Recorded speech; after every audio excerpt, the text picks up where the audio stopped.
ఉండకూడదు. పండగ వస్తే ఒక ఉత్సాహం, ఆదివారం వస్తే ఒక ఉత్సాహం, మిగతాదంతా నిరుత్సాహమే. అర్థమవుతుందా? ఆదివారంలో ఉన్న ఉత్సాహం, మందిరానికి వెళ్ళని సేపు ఉన్న ఉత్సాహం, అప్పుడు దాకున్న కమిట్మెంటు, అప్పుడు దాకున్న ఆత్మీయత, మందిరం దిగి మెట్లు దాటి వెళ్ళిపోగానే బరాబర్ అయిపోయా అంతటితో. కొంతమంది భక్తి ఎలాగుంటుంది, మందిరం దాటి వెళ్ళగానే వారి పాత జీవితాన్ని ప్రదర్శిస్తూ ఉంటారు కానీ దైవికమైన విధానాన్ని ప్రదర్శించరు.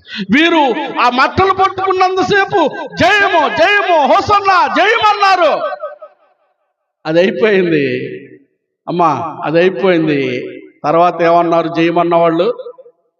అమ్మా, సిలువేయండి సిలువేయండి సిలువేయండి అని అరిసింది.